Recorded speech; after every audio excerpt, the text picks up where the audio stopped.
Hello.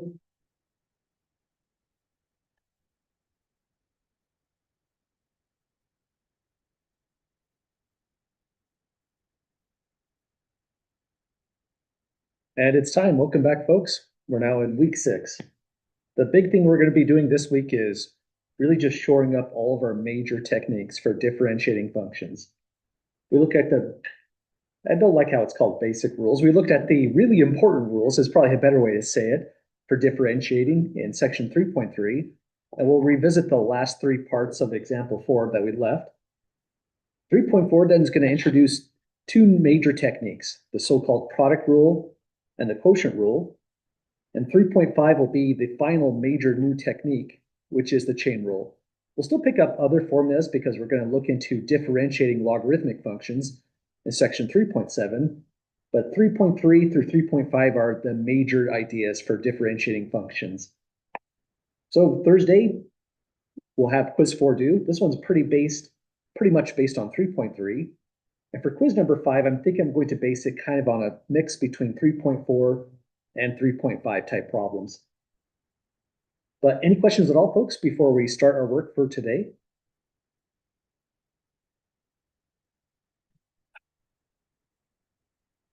Okay, well, let's jump in where we left off. We were here before going on to the weekend and then the holiday and all that. And to review what we were doing on this problem, the major tool that was going to allow us to differentiate was going to be term by term by term differentiation. Every one of these, we want to use the power rule for differentiating, which goes the derivative with respect to x of x to the nth power becomes n times x to the power n minus 1. This is the power rule if we wrote it out in Leibniz notation, which the textbook often does. So we wrote it that way as well. But you could also view this power rule in ordinary Newton's prime notation by saying x power of n prime is n times x power n minus 1. So there's always kind of a conflict with notation in calculus. There's usually 2 ways to say the same exact thing. And it's good to kind of focus on what it would look like for both versions. Leibniz notation, the d over dx, versus Newton's prime notation. The trouble, though, is if you have a function that looks like this, you can't just use a product rule in that format, because the key feature of this rule is base x is in a numerator, and here the variable is s, but it's in the denominator. That's the bigger problem rather than the variable type. So the first thing we did was we used exponent laws. We brought base s up into the numerator. The big idea there is it just changes the sign of the exponent. We did the same with s power 3. In the numerator, it's s power negative 3. And we had to do a whole bunch of exponent surgery on this one. The notes are on the right on how that goes. If it's the 5th root, you're really just doing an exponent of 1 over 5. If it's power 3 here, you would get 3 over 5 altogether. Once all those ended up in the numerator, this is the power rule in effect. The exponent you have here moves down and multiplies, so the negative 3 became a positive 12. Then whatever that exponent was, when you come down here, it says you take 1 less. So that's why we have now 4 minus 1 power negative 5. Then we just did that across all 3 terms, and that was our resulting derivative. We're going to do essentially the same thing on part E. It looks different, but it's the same kind of idea. Any questions at the moment with just a refresher on this one?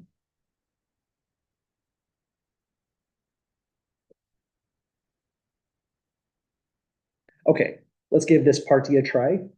And when you're doing this one in the homework on WebAssign, if you see one that just doesn't feel like it matches up with the notes, if it feels quite a bit different, don't hesitate to reach out with the Ask My Instructor button or asking that for class starts. I'll be happy to help out. The big idea on this one is we can't differentiate it in this format. It's the derivative of this is not the same as the derivative of the numerator. Divide by the derivative of the denominator. There's a whole rule for that called the quotient rule. And this one doesn't even need the quotient rule. Our goal is if we simplify this, make it look like this problem up above, and even better, make it look like that line, it's really just a redo of part D. So here's how this one starts. We can rewrite f of x as, because it's being divided by one term, we can rewrite as x squared over the square root of x plus 4x over the square root of x minus 1 over the square root of x. And that gets us started. It looks kind of like this version up here, part D. Trouble now is we need to use more exponent laws to start clearing this up. And just a call out to the notes on Canvas, you'll notice we're using a lot of properties of exponents to get through these problems. If you feel like you need a refresher on how exponents work, take a look at this document, Exponent Laws Review Material, and the document below is just some extra practice problems to go along with it. So here's what we would do to get through this one. Let me use the same color pen here to say we're making a comment. We're going to take something that is a square root of x, rewrite it as an exponent. That's just x to power 1/2. So all those are just x's powers 1/2. Then we're going to use exponent laws that say, that's a 2 there. Next idea is the exponent law will be a power of n over a power of m. We could do a subtraction of exponents and get a power n minus m. So let's first rewrite this as x power 1/2, f of x in the denominator, x power 1/2. And because we're going to use a formula where exponents subtract, this x power 2, we might as well just force in the common denominator right as it stands. Rewrite this one as x power 4/2. It goes back to power 2. But now these two fractions are compatible with the least common denominator. That's the name of the game, so let's do it again on term number 2 right here, x power 1/2. This was 4x power 1 in the numerator, so now it's 4x power 2 over 2. Then minus 1 over x power 1/2. Okay, so just about there, we're about to use this exponent law 2 times. On the very first term, we're going to end up with the base x in the numerator. It's power 4/2 minus 1/2. So the new exponent is 3/2 upon simplifying. Now I scrolled up too high. Here's our power rule. We can use that rule on that term there. Then we do it again on this one. There'll be plus 4 x power 1/2 on that. And this one goes a little bit differently. If you're in the denominator, but you need to shift to the numerator, you just flip the sign of the exponent. So this will be minus x to the power of negative 1/2. And finally, we're about there. We still haven't even taken the derivative yet. We've never used this differentiation formula. But with the function formatted in this way, the work won't be so bad in actually computing that derivative. Well, any questions at all, folks, with the algebraic side of it?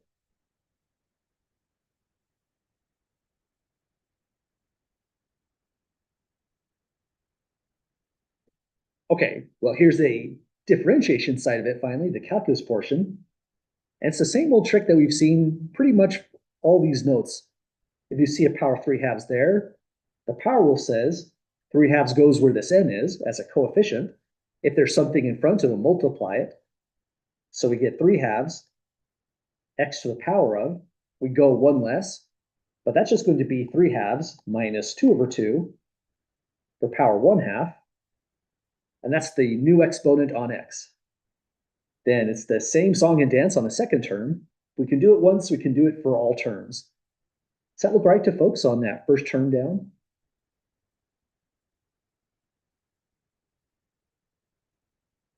Okay, let's do it again. Here, this time we'll take 4 times 1/2. The 4 times 1/2 is just really 4 divided by 2, so you get to 2 altogether. The exponent is 1/2. We subtract 1 according to this rule above, but we also want the least common denominator, so we're subtracting 2 over 2. We get negative 1/2 for that new exponent. So there's our negative 1/2. And then one last go at this. This time the exponent of negative 1/2 is going to multiply negative 1, so we have a sign flip on this. Positive 1/2. The new power on x, we go take the negative 1/2, subtract 1, which is minus 2 over 2. Notice the pattern, it's really the same process on every exponent. This one just results in negative 3/2 altogether. So that's the full lineup for this total derivative. Any questions at all, folks, on finally getting through that f prime at x?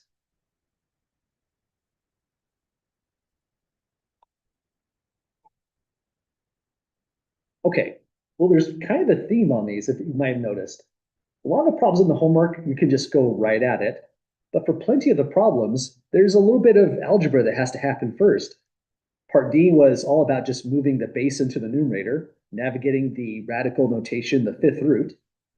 Part E was a little bit more involved. We had to divide all the terms by the root of x. And the trouble with this one is it will not work if we make one change to the function. This whole strategy just breaks apart. It's unfortunate. If it was that function, square root of x minus 1, one tiny little change, my strategy falls apart. Maybe we could try long division, but that's usually not a very fun way to go. That's why we have the quotient rule, the very next section, to handle this one small change that could occur to the function, massively altering the strategy. But if you ever see something that looks just like that, one term in the denominator, best practice is to not even use the quotient rule, next section, just divide and then differentiate what you see here. We still have two more problems we're going to get through on the notes, but they're more just kind of trickier problems to watch out for. Any last questions or comments at all, folks? Surviving the part E?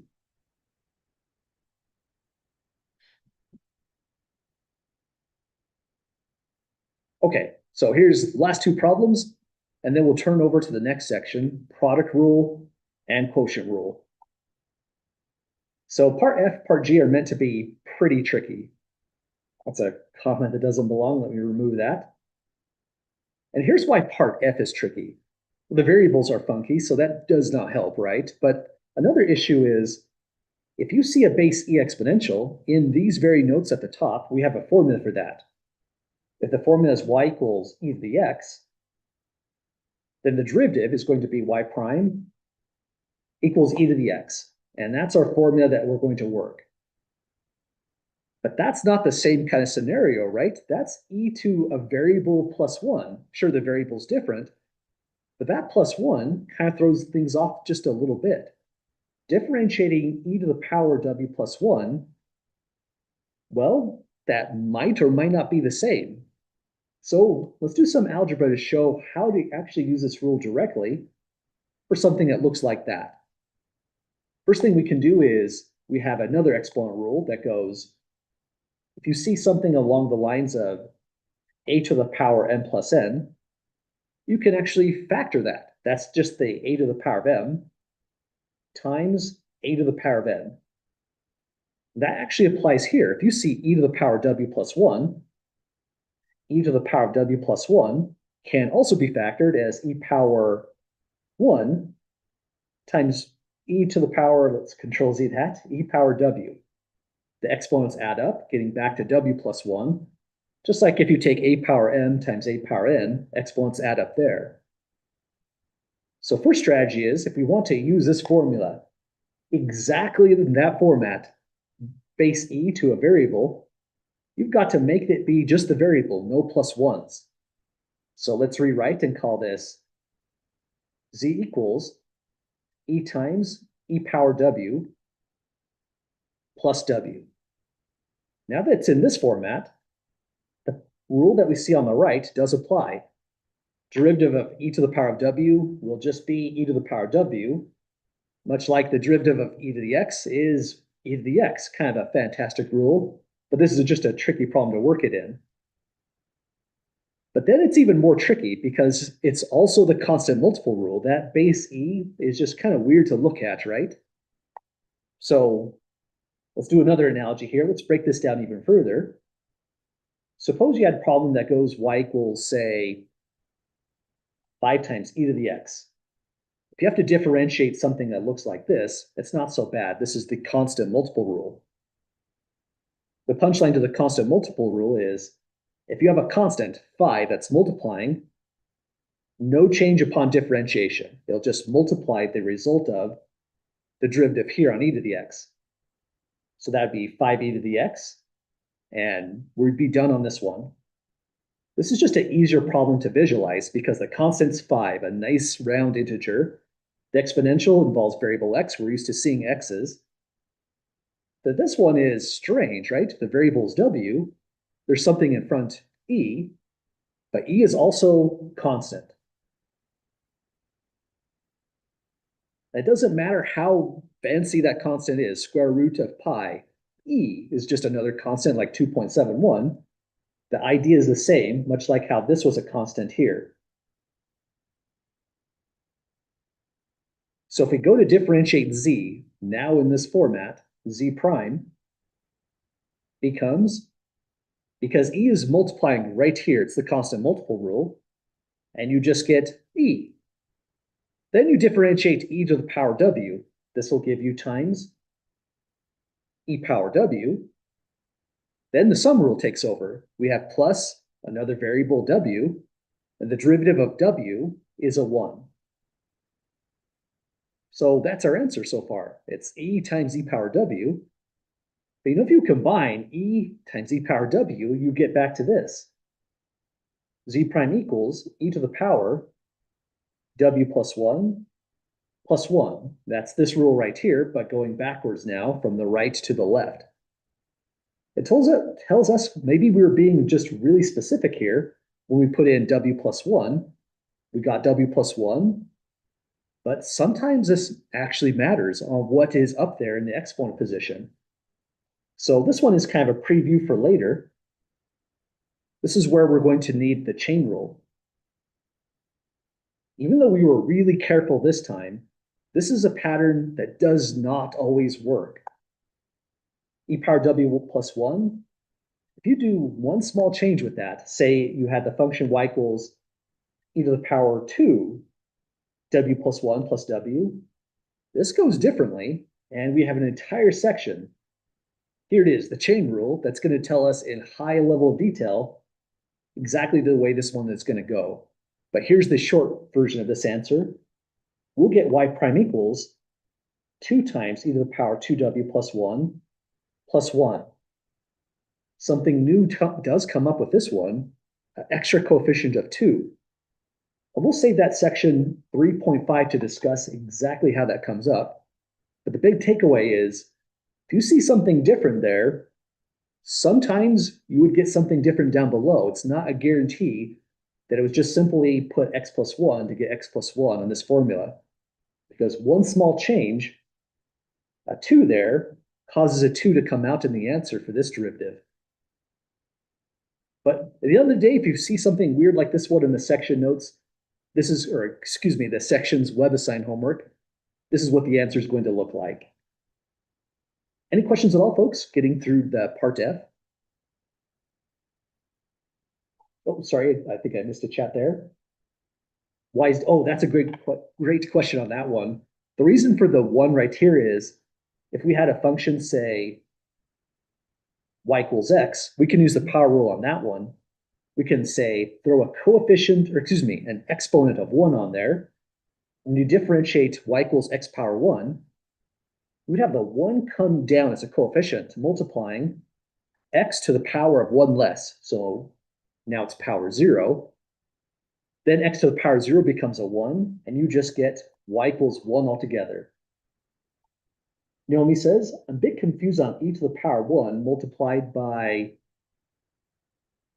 probably right here, e power 1 multiplied by e to the power w. Could we not just get rid of it and say it's constant?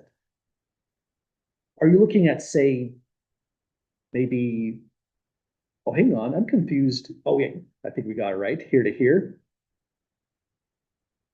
So let me just double check on that comment once again, Naomi. On the e power 1 multiplied by e to the power w. So I think we're on this line when you're mentioning that. Can we not just get rid of it and say it's constant? Gotcha. I think the rule you might be thinking of, let me know if this is along the right lines, is if it was a different function, say z equals, let's let it be just an ordinary e power w, so it's less distracting, plus e, versus z equals e times e power w. So if we differentiate in this format, now it's a different kind of rule. This is the sum rule first to start off. So the derivative would say, differentiate e power w. You would get e power w back. Then the sum difference rule says, next, differentiate to this term. But because it's a constant and it's not multiplying this time, that would go to a zero, essentially vanish into the ether. And so now z prime is just e power w. But over here, it works a little bit differently. If this is a constant multiplying, then on this line, this is the constant.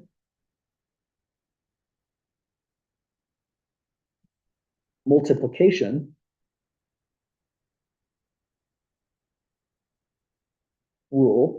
So if ever your constant is multiplying like that, z prime says you ignore the e because it's multiplying, but you do copy it down.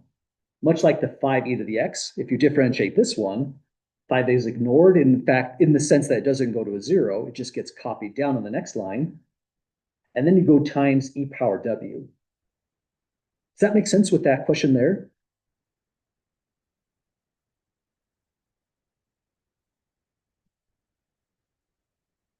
Yeah, absolutely. And thanks for the questions from everyone so far. These are definitely the last two questions that are kind of extra tricky. I mean, they're kind of just hard to look at. There's a lot going on. We have the difference between the exponential function and a polynomial degree one function, linear. So those derivatives go totally differently. So those are excellent questions to ask. And then there's difference between, say, the constant multiplying rule, constant multiple rule, versus the derivative of a constant rule. They all work slightly differently. Other questions at the moment?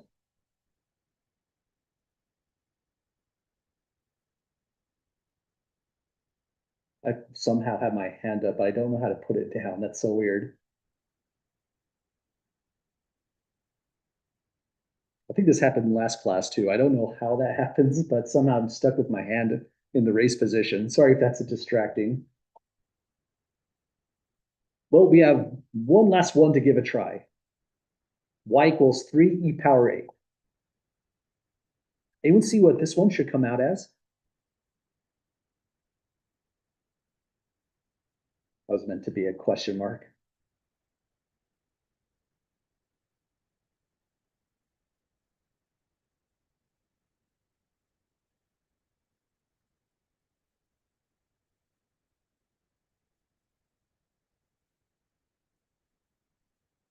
This one's pretty tricky as well in a certain sense. What makes this one tricky is that's just kind of hard to look at, right? 3e power of 8. A good way to tackle this problem is, forgot to load a calculator. Let's open up a calculator real quick.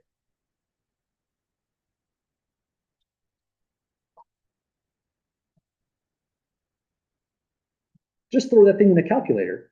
If it's 3e power 8, you go y equals 3e power 8, and it's a really big number, nearly 9,000. If you want to plot that, you're going to have to control the axis here. Let's say from negative 10 to 10,000 should be a decent scale. And there's the graph of our function. 3e power of 8 looks like this. It's constantly everywhere you're at equal to 8,942 and some change. What that tells us is if you're looking for the derivative is equal to the slope of the tangent line of this graph at any one point. Yeah, this was a pretty large valued one, absolutely. So if it's equal to the slope of the tangent line at any one point, notice that the slope is flat. It's horizontal. The slope itself is zero. But that's exactly what the derivative is. And that's the constant rule, not the constant multiple rule we saw up here, which goes differently. But the constant rule says if it's just a constant, the derivative is automatically zero. It's just a tough problem to look at, right? If it looked like this, y equals, let me use a pen that makes it look like a comment. If it was a problem that looked like this, y equals 5x squared plus 3x minus 10, then the derivative is not so bad. We use a power rule here. 2 multiplies the 5 to get 10. X is now power 1. Power rule also works here, or we can think that this has slope 3. Either case, you just get a 3. And we know that that's just a constant. It goes to 0, and so we're done.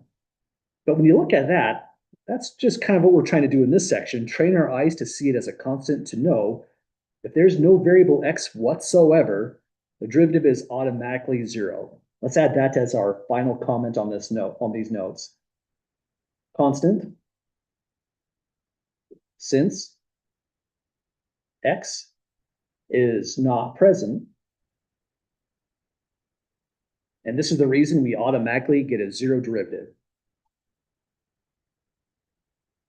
Well, we looked at a lot of problems on these notes. Any last questions or comments at all, folks, before we turn into the next section's content?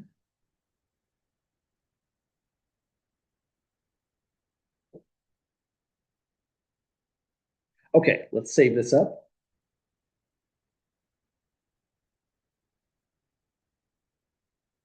And now we're in the next section, 3.4, the product rule and the quotient rule. So the product rule and quotient rules, they're not pretty when you start to look at them right away. I have them written in two different versions. Newton's prime notation, this is primarily the way I'm going to write it down on paper when we go through the lecture notes. But just if you're curious, the way it looks like in Leibniz notation is this, d by dx of a function times another function. This is why we're using the product rule. We have two functions multiplied, is the function times the derivative of g plus the function g times the derivative of f. Here I have it in a slightly different format. The derivative of f times g plus f times the derivative of g. They're equivalent because the addition, you can just swap these around. But this is the traditional way it's usually written in Leibniz notation. One thing you might want to think about is, it's a good idea to assess when you really need the product rule in the first place. So if your function looks like this, y equals, let's make it be a 12 x power negative 3, you could use a product rule. No one is ever going to stop you. And in fact, it works. It gives you the right answer. But it's not the product rule because the coefficient here is constant. A product rule would look more like this. If your function goes y equals x times, let's make it be e to the x, now you need the product rule on this one because x is much like the f of x. It's something that actually varies with x. And e to the x is playing the role of g to the x here. So on this one, just use the constant multiple rule.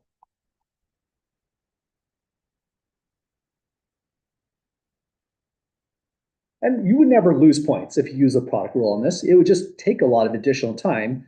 There's more steps, so it's easier to make a mistake. Here's how we'll differentiate this one. Nothing too different like we've done before. Call it dy dx. That actually doesn't really fit. I'm going to call it to y prime rather. Power negative 3 multiplies the 12, so we get a coefficient rather, negative 36. The power is 1 less, so negative 4, and we're completely done at that step. But you might have noticed we never did a function like this, x times e to the x whatsoever in the last section, and that's because we didn't have the tools to do it. This one really does need the product rule. Derivative of this is not the derivative of x times the derivative of e to the x. This derivative is not e to the x, in other words. It comes together in this pretty convoluted way. But you know, it's not too bad either when we do it. Here's the logic of the product rule. You have a function here times a second function. Critically, they have to be multiplying. Then you just kind of drop 4 different spots. You take the derivative of the first function here, you copy it here. You copy the first function here, and you differentiate it here. And it doesn't matter what function is f of x, what function is g of x. We could swap the order and call this e to the x times x and do the same process. The critical thing is one function gets its derivative once, and the other function has its derivative just once in this format. And product will go along with plus in the middle. So if you were to differentiate this problem, this looks like a standard kind of WebAssign problem. It would look like this. Start off with the structure, and it's a good way to just bring this all together. Here's my structure that I would start off for pretty much every product rule, especially when we're just looking at it, or if the problems are starting to look complicated. It's matching up this. I have a prime in my first box right here, my first placeholder. Then for my second placeholder, no prime because I'm just going to copy it. My third placeholder, there's no prime because we're just copying. And for the fourth placeholder, there's a prime because we're doing a derivative there. If x is the first function, you just drop it here and here. Then if e to the x is the second function, it drops in here and here, and now we're on our way with this. Derivative of x is a 1, and 1 times e to the x is just an e to the x, so that term is done, plus copy this x. The derivative of this e to the x is itself, so e to the x. And we're completely done right at that step. So product rule is tricky because sometimes you really don't want to use it, like in this problem. Other times it's mandatory. There's no other way to get this formula right. It's got to be a product rule to get the exact derivative, e to the x plus x e to the x. Well, we're going to try out a few problems down below of various difficulties to see how this product rule goes. But any questions at the moment?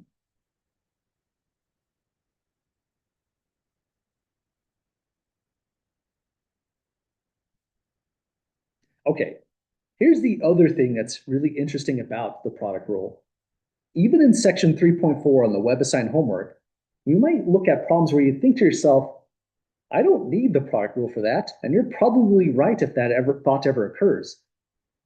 Hold your thought on this one for the moment, because it looks a lot like, back in the 3.3 notes, this one right here.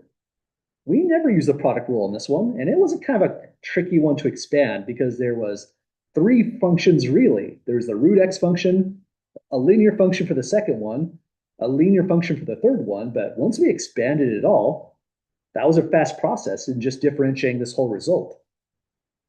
And same idea on this one. This seems kind of weird to make the first example be one where it's actually easier to expand, but that's a big takeaway with the product rule. It's a really serious tool with a lot of steps. And for a math problem, sometimes you want to use the simplest, most direct tool to solve the problem rather than that heavy, heavy hammer, which is the product rule in this case. So I'll say on this one, expand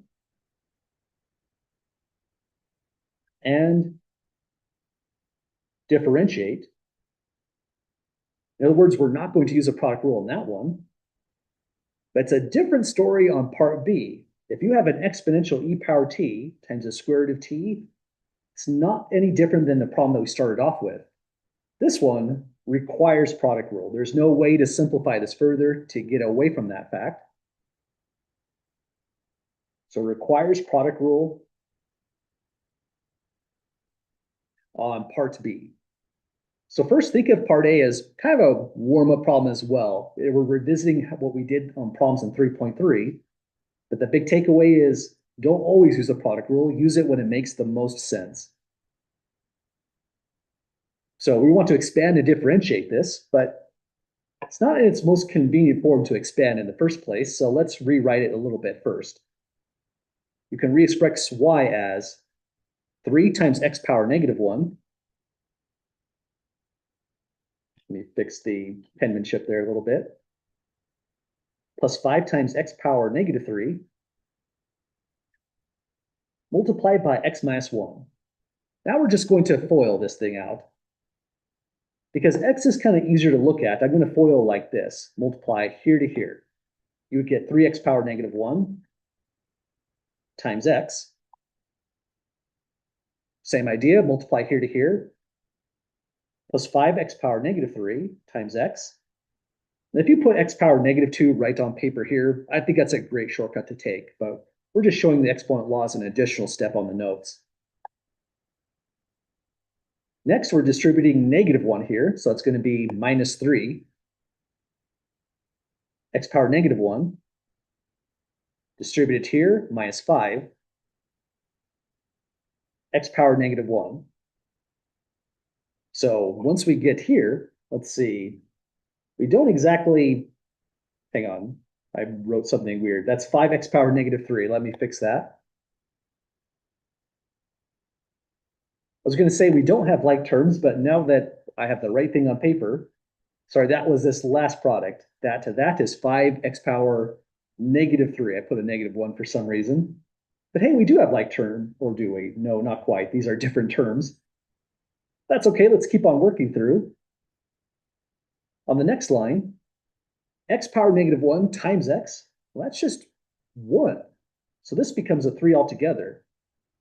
Here, that's an exponent 1 times exponent -3. So exponents will add up. This would be 5x⁻⁻2 altogether. Can't do anything with that one, so just go -3 x⁻⁻1. Likewise here, -5 x⁻⁻3. Now we're ready for the derivative. Call it either y prime. I'll go with a dy dx here just to kind of mix the notation since we see both a lot. And now this is really strictly just a 3.3 section problem. You could take the derivative of 3, that's a 0 because it's a constant and it's not multiplying, it's being added in. Then we move over here. Now we're using the constant multiple rule. Multiply this to this and we'll get -10. X to the power of 1 less, so -3. Multiply this to this and you'll get a -4. Excuse me, let me try again. That's some bad arithmetic. It's multiplying, so -3 times -1 is +3. The power is 1 less, so x⁻⁻2. And then last one, it's really just kind of a pattern game. Once you practice this a lot, your eyes will see how it flows really, really well. Take the -3 times the -5, so it's a +15 now. X to the power 1 less gives us a power -4. And now the work is done on this one. If you did use a product rule on this, probably you'd want to do it on this line. You end up with the right answer, but if you try to simplify that answer, it turns out to be kind of an explosion of algebra. There's a lot of steps to that, a lot of careful steps you have to take, but you will end up at the same exact answer. So that's the good news. Well, we did it, folks. This one, we actually use the product rule, xc to the x, and we're going to do the product rule in the next versions. But part A, once again, is just a reminder, you don't always need the product rule. Use when it's most appropriate. Any questions before we try out the next?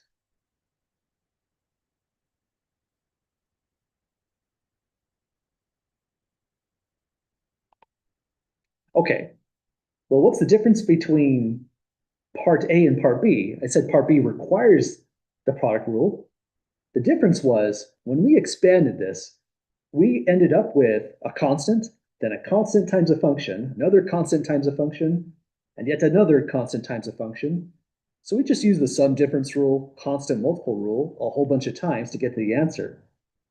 But that one's different.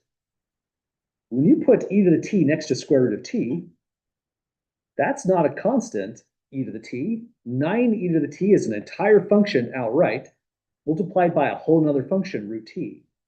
At this point, we really need the entire product rule as stated down below. Let's move it a little bit off page and work through this one. I guess we can just make a whole new page on this. No reason to cram it in. So there's going to be a problem pretty similar to this one you'll see in the web assign as well. Strategy here is, I'll start by writing f prime at t because now it reminds me I'm doing the derivative. And the other strategy is if you're going to use this product rule as stated on paper down below, you really need to tell your eyes what is the first function. Whether you call it f or something else, I'm going to take this entire piece with a constant as well and consider that to be the very first function. The second function is root t. So now we know which is which. The next strategy is put down the pattern. Here's where color coding can help out a lot. Let me get my colors in line. The pattern is to take the derivative of something, then copy, plus, copy, and then the derivative of something. So we place 4 placeholders. But if you know what your 2 functions are from the very onset, the next bit of the pattern is just a matter of writing things down in this position. So in a very real way, this where the red dot is our product rule, but now it's with a bunch of placeholders. 9e to the t goes here. and here into the first placeholders. Root t goes here and here into the second placeholders. Last thing to do is those two derivatives are being highlighted. So if you like this strategy of just placing a bunch of placeholders with parentheses, don't forget the prime, because that's the step where we'll finalize and get the actual derivative itself. Well, this one's not too bad. The derivative of 9e to the t is itself. 9 is a constant multiplying, so it copies in. Derivative of a base exponential becomes itself. And let me rewrite this in blue. So here it is, 9 times e to the power t. This one, square root t, has nothing going on. It's just there to be copied in for the next step. I wrote it in black just to convey I didn't do any derivative on that step. It's just copying down. Likewise, we copy this part down, 9e to the t. And where you see the prime symbol, that's where we differentiate. And now it's like a whole new strategy. The derivative of square root of t is not the easiest power rule application that we've seen. So let's break this one down really carefully and show how it goes. If y is the square root of t, notice this is a decent problem in and of itself, just doing that one little chunk. But we can take the square root of t and just rewrite it as t power 1/2. Now we use the power rule on that thing, so we can say y prime is power 1/2 comes down, multiplying base t as an exponent. Then with that 1/2 that you see right there, we just subtract 2 over 2. That's the -1 step. It becomes a -1/2. And you know, it's totally fine right in that step. If you gave me the answer to the square root of t as 1/2 t power -1/2 when you differentiate, that's always completely acceptable. But we actually differentiate square roots a lot. Square roots come in applied problems when we're thinking about distances, thanks to Pythagorean's theorem. So it's a good idea to clean this one up a little bit and actually present a bona fide formula for this thing, because it just comes up that often. So next thing you could do, if you so chose, is make that exponent positive. That's the next step in cleaning this up. You would then get 1 over t to the power 1/2 like that. I force the exponent positive by just throwing it down into the denominator. Then you could do one additional thing. You could re-express it just using radical notation. This is 1 over 2 square root of t. So the formula that I'm going to just refresh whenever I use it, but it's a pretty handy one. It only works for square roots. This is a different formula for cube roots altogether. But we can say now the derivative with respect to x of square root of x always follows this pattern. It's 1 over 2 root x. That's just kind of a handy formula to be ready to use so that you're not necessarily reinventing the wheel every time. And it lands on a pretty nice spot right here. So if you use that formula, here's the punchline. The derivative of square root t right here is times 1 over 2 root t. And we did it, folks. That's the entire derivative using the product rule. Questions you might have is, do we need to do anything else? Do we have to simplify it? And I would say there is not much you have to do to this one. If you were to do anything further, it might make sense to factor out the greatest common factor, but it's not required on this problem. Let's do just that, just for the folks who are curious what that might look like. The common factor is 9 times e power t. So if you took an additional step, you could say the derivative of f at t is 9 times e power t multiplying square root of t plus 1 over 2 square root of t. Then if you really wanted to, you could do even more algebra. You could find the least common denominator amongst root t, 1 over 2 root t, add them together, continue to simplify. But you know, this is a really good stopping point. This is a fine stopping point as well, so I'll put here just for the notes. Either version is an excellent answer. They both will get you full credit in an exam situation or on a quiz. And WebAssign does know some algebra. They would know that the first answer is algebraically equivalent to the second, or anything you might do additionally if you added the fractions, and so it would accept either answer as well. But that's our first really honest product rule type of problem. We couldn't have done it any differently. The derivative of this is not the derivative of the blue function times the derivative of the green function. It comes together in this pretty convoluted type of process. Any last questions at all, folks, before we try out the next?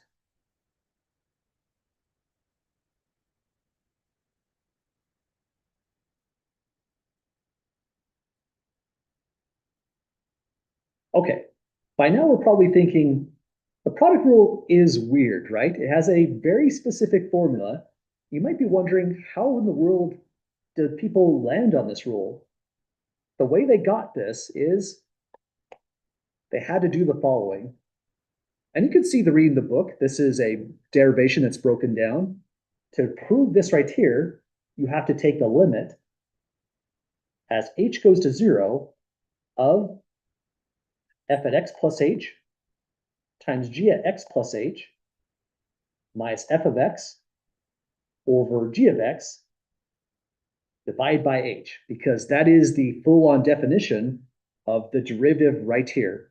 This would be equal to f at x times g of x prime. But then you have to do some really, really tricky algebraic backflips to make this work out, to break it into two different limits. One of the limits is going to look like an f prime, and there'll be a g of x function. Another limit is going to be miraculously a g prime that pops out, multiplied by another f of x function. But this is why our rules look so different. All of them are sourced through the limit right here. I'll never make you derive or prove a limit like this, and it's not required when you see in the reading a page of derivation on how they got the product rule. But if you're really curious, that's where it came from. There's no harm in reading those derivations, but if you do choose to skip them in the reading, that'd be all right as well. Well, let's continue to work this out on a new scenario, then we'll turn over to the quotient rule. This one looks a lot like part A, and where we made a big deal in part A, where we said, just expand the thing first and you'll be in good shape. But it turns out it's not so nice on this one. Expanding this one doesn't get us out of the product rule. In my opinion, if we expanded this, it just makes it slightly more complicated, and there's still a product rule in the middle of this one. Why is that? It's because if you start to FOIL this out, one of your terms is going to look like this. 2x times 4 e to the x, and this term alone requires product rule. So if expanding it still gives you the product rule, probably the best strategy is hit it with the product rule right now as it stands, and that's probably going to be the best practice for this kind of function. Which is good. That means we get to practice the product rule again on this one. That means first step was really organization. The first function I'm going to think of as 2x minus 9. The second function I'm going to think of as 4 e to the x plus 1. It doesn't matter if we call them f of x's or g of x's. The whole original function is called a g of x. Here we just had to give it a name, f of x and g of x. But maybe a better thought is thinking in terms of first function and second function is the organization of the product rule. You take the derivative of the first function multiplied by the second function, add on the first function multiplied by the derivative of the second function. So that's the entire pattern of attack in the product rule. So on this one, what it would look like in practice is I put a prime there on g, so g prime of x means we're differentiating.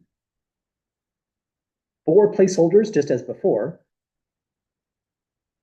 If you like the placeholder strategy, let me duplicate that comment. Don't forget the primes to match up these primes on f and on g, so we remember to do the derivatives. And then just start copying down the information. 2x minus 9 goes both here and here. see the organization and the color coding below. Likewise, 4e to the x plus 1 goes in all remaining positions. Now, all we have to do is 2 more derivatives, and our work is done. So g prime at x equals, here, the derivative of a 2x minus 9 is just a 2. Here, because x is power 1, it vanishes in the derivative, and the constant goes to 0. But always a better thought also is, this is a degree 1 linear function. Its slope is 2, and so that means the derivative of this whole thing is 2. Multiplies 4e to the x plus 1, still with a parenthesis,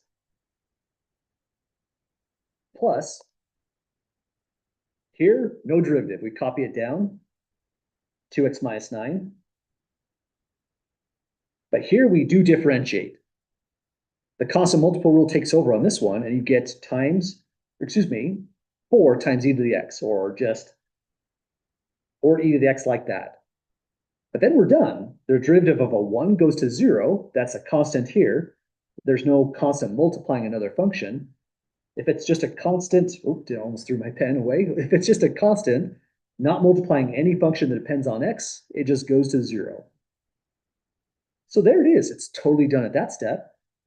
But if you gave this answer to WebAssign, there is a small chance WebAssign is going to complain, because if I expand everything out, there are like terms on this. So let's take this one further. This one simplifies in a more reasonable way where we combine like terms. If this was, say, an exam question or a quiz question, I wouldn't be super picky. You did all of the calculus to that step, but best practice is still to simplify it. In particular, in chapter 4, if we had additional things we were doing with this, it's a good practice to simplify this further. Any questions at all, folks? Just getting to that step.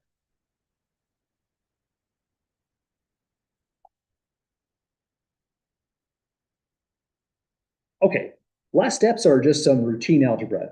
Distribute 2 into the group on the right, and we get 8e to the x plus 2. This one's a bigger distribution. We're distributing 4e to the x from the right into the left. So that's 2x times 4e to the x, giving us 8x e to the x. Then last, multiply here to here. We get 4 times 9, so negative 36 e to the x.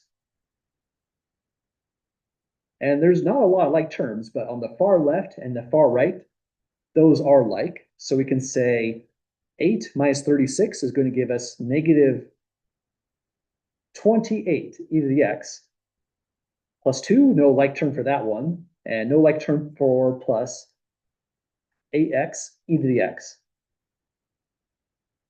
Well, if WebAssign ever gives you an error saying your answer is not simplified, this is probably all they want you to do. Distribute, combine your like terms to get to that statement there.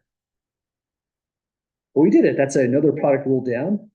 I'd say this one is not too bad of a product rule, although it feels like there's a lot of stuff going together. Just look into it in stages, put down the structure, drop in your functions, differentiate one at a time, and you'll get through the problem. What we'll be turning to next is the good old quotient rule coming up. But when you look at the quotient rule, you really want to think of it in terms of, well, what was the product rule in the first place? The quotient rule goes like this. We're using the quotient rule because now we're dividing functions, an f of x divided by a g of x. And if you are using the quotient rule, the next critical thing to think about is there's a minus. The whole resulting answer is a fraction, but in the product rule, you get a plus here. In the quotient rule, you get a minus here. But this is kind of nice on the eyes when you really look at this even closer. The product rule is organized with first function versus second function. But now the quotient rule is organized in terms of the function on top versus the function on bottom. I'll just call this numerator function. It's easier to say top function, so I'll go with that. Top function is the one in the numerator. Bottom function is the one in the denominator. And if we color code this up to make it even easier on the eyes, you take the derivative of the function top here, you copy the function on top here. Then whichever function is in the denominator, you copy it here, and then you copy it here, but you differentiate it at that step. Notice that's almost exactly the same thing as the product rule with a sign change. So watch out for the thing that's highlighted in yellow.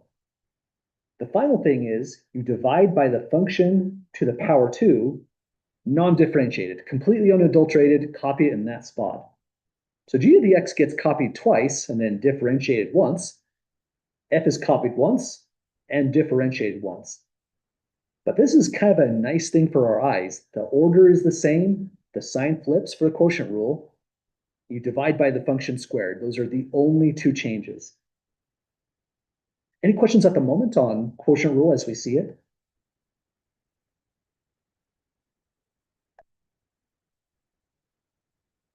Okay. Now, when we first defined the product rule, we mentioned there's a whole set of functions you never want to use a product rule on. Not because you'll get the wrong answer, not because you'll lose points. It's just tedious. You're taking a lot of additional time and effort. You're introducing more chances for making a simple mistake. And it's the same thing with the quotient rule. So when it comes to the quotient rule, here's my big advice. Never use quotient rule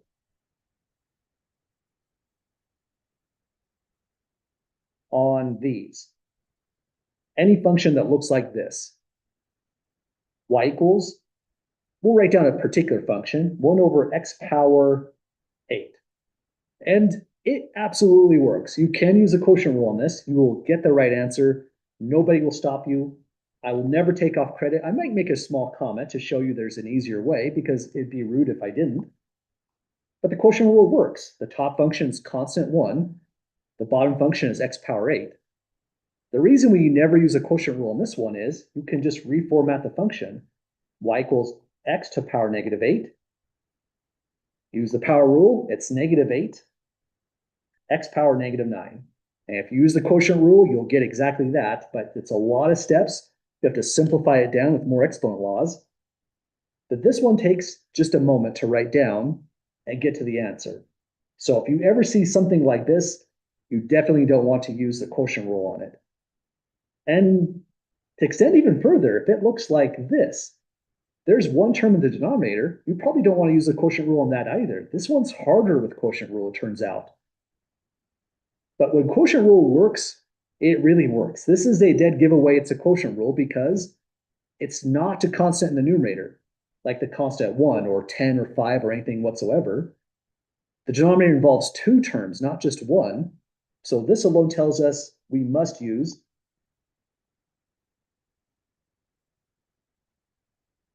quotient rule. Must is a little strong. There's more ways to do it. You might use long division, but long division is just extra tedium, extra chances for errors. And even if you use long division, you still need something else called the chain rule to successfully navigate this in every situation. So quotient rule is just a really good idea. Must is a little strong again, but probably appropriate emphasis. Let's give this one a little bit of space and work this out from top to bottom. So we start off with the same kind of thought. You start by organizing. Here's the function in the numerator versus the function in the denominator. Next step you want to take is just lay down the entire quotient rule structure. Y prime is always this. A function differentiated, a function copied, minus. Don't forget the minus, that's actually easy to miss. We're used to putting pluses down with product rule. A function copied, a function differentiated. And then the denominator is a function to power 2. That's the whole quotient rule right there. All we're doing now is just slotting in what are the functions. What's f of x, what's g of x in this problem? So the top function, the numerator function, or the f of x function, however you decide to visualize it, is 2x plus 1. It only goes into 2 slots. It'll go here and here.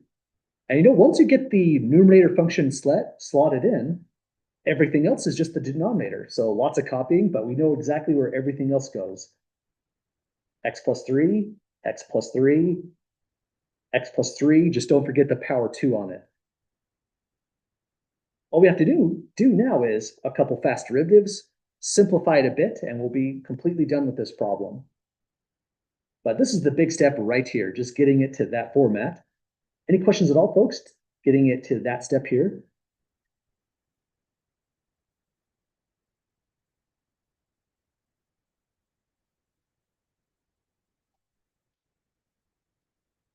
Okay, well, let's finalize our derivatives.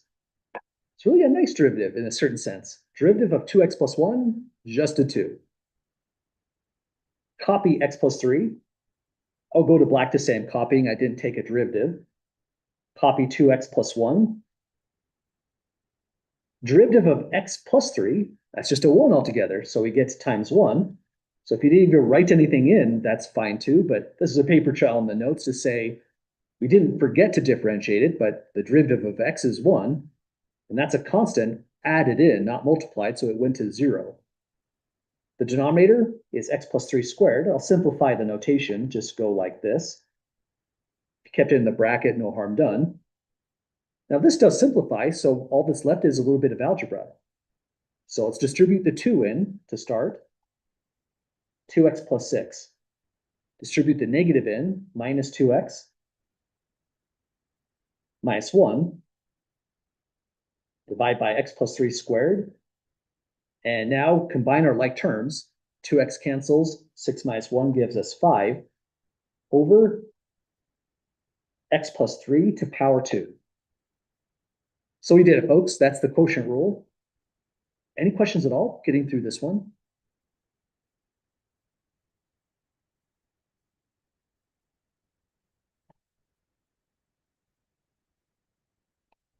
Okay. If you looked at this problem and felt like you had deja vu, I'd say that's awesome. You probably have a pretty good memory, or maybe you just really didn't like this problem and it was kind of slightly traumatizing. But the good news is we can now do this in a really nice way. We have differentiated this one before, but this is before we had any tool whatsoever dealing with the derivative. We were doing it strictly through the definition. And here's what it looked like. There's 2x plus 1 divided by x plus 3. We go to divide that thing. Let me just make sure we can see this all on screen. We go to differentiate that thing, but we're using the limit definition. The algebra kind of exploded on us. We did a lot of careful work on this, canceled our signs just right, and here's where we landed on. The derivative of f at a is 5 divided by a plus 3 squared. The only difference is we have a variable x, and we just called it a y equals rather than an f of x, but we have this same exact thing, and that's kind of a nice viewpoint to take. This is the power of all of our strong theorems, differentiation formulas, and now quotient rule. Doing this from scratch is a chore, and it just gets worse and worse the nastier and nastier the original function gets. But now that we have the power of the quotient rule, and we're using it in the right context, it's in fact a really fast problem. So we'll practice maybe one or two more as time permits. What we have left on the notes is a couple more quotient rules, a table of formulas. This is pretty much a roundup of, say, section 3.2, 3.3 and 3.4 is all just right there. This is what I'm going to include on the last page of the notes on the exam 2. We'll practice it on example 3, and then we'll do an application problem. These are going to be things when we come back on Thursday. This one looks like it's going to be a quotient rule, but this is a great electrical engineering kind of problem. It's one of those problems which are tricky, so we'll spend some time on it. But if we can see how this goes, then we really now see the value and the power of the quotient rule and all the other differentiation formulas. But let's give this a try for one more problem, and maybe two if we can stretch to that one. Part B next.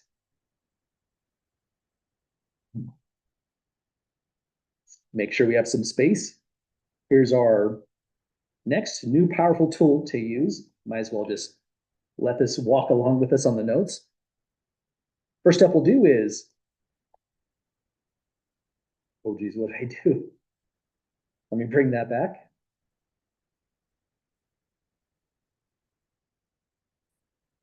Okay, first step we'll take is just organize the original function into the format of the quotient rule. So the derivative of f at x follows the same format as before. And even though you don't have to write down the structure, some people might just put the derivative right here as they go. I think this is a really good strategy when you're learning this rule for the very first time. So if the quotient rule feels like a lot, just go into this setup because it can really just kind of simplify a lot of what we're doing. Then once we spot this function, it only goes into two spots. E to the x will go both here and here. The top function's copied once. Here's where it's copied, and differentiated once, right here. Then the function on the bottom, e to the x plus x, goes in all remaining positions. So here it gets copied in. Here we'll differentiate it on the next step. And here we're squaring it. So that's the whole quotient rule. All that's left to do is that derivative there and that derivative. So we're about to the next step, but any questions so far to this stage?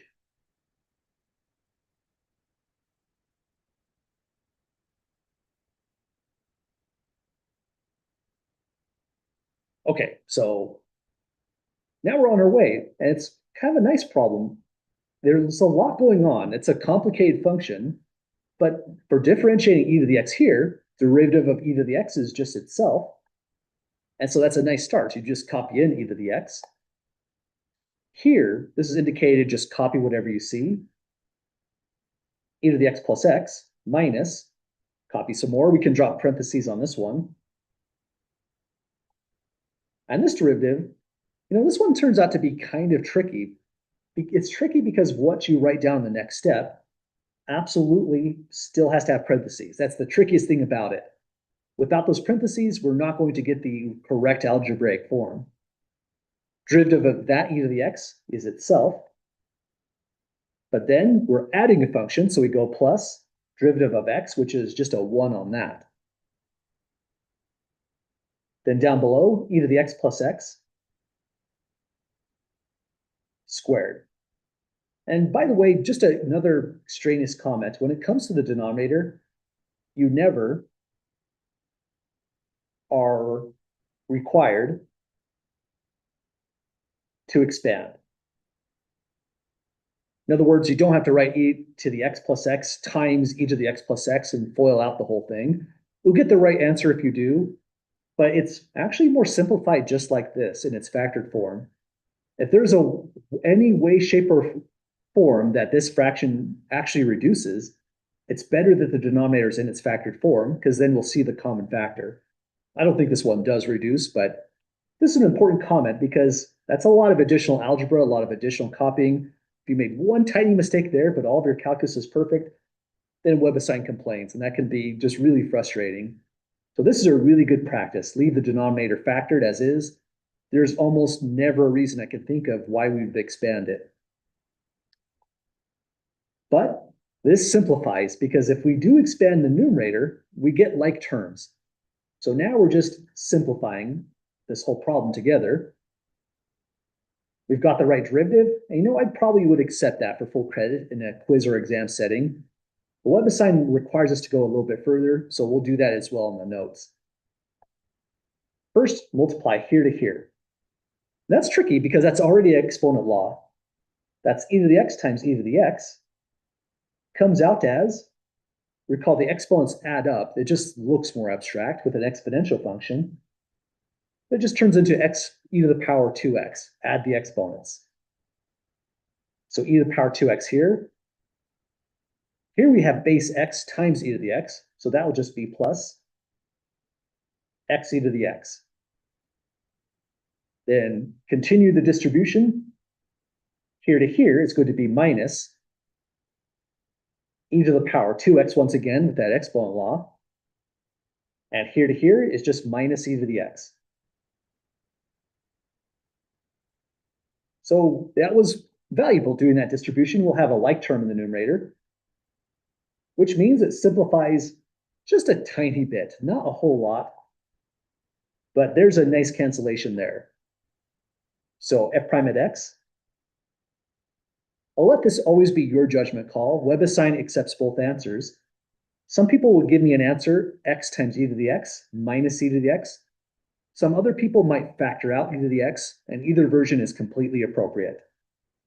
I'll leave the non-factored version on paper, x e to the x minus e to the x, just to convey this is a totally fine answer, over e to the x plus x to power 2. Finally, the problem is over right here. Half our steps look like they were algebra on paper. This step was just writing down the quotient rule. Calculus is done right on that line. And then we're just simplifying to get to that end answer there. Well, any questions at all, folks, on that final answer?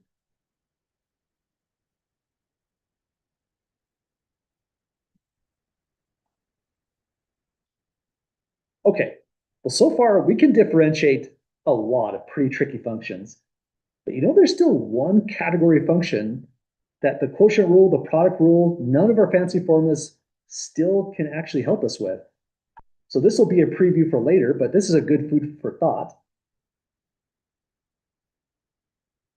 The chain rule,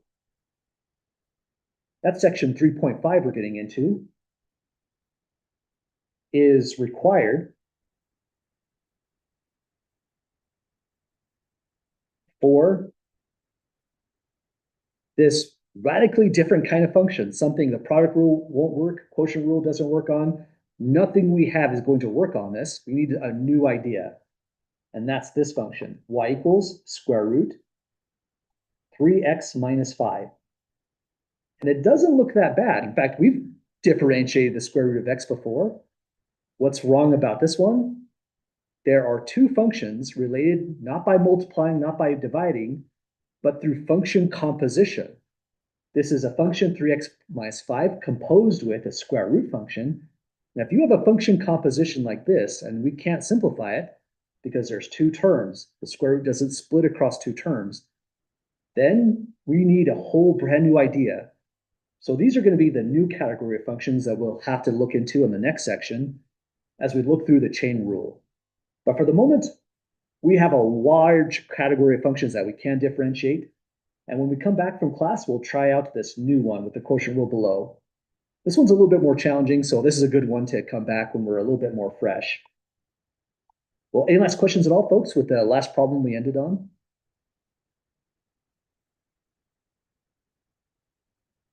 Okay, well, thanks for your hard work on getting through these. We're almost through all of the differentiation rules so far. Chapter 4 is going to be about applications, and so after that, we'll be into integration. But have a great night, folks. We'll be back to part C on quotient rule of Thursday's class.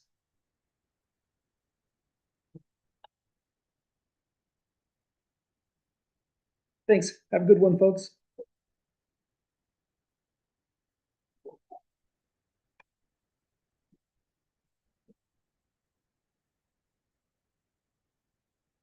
I've learned how to lower the hand. It turns out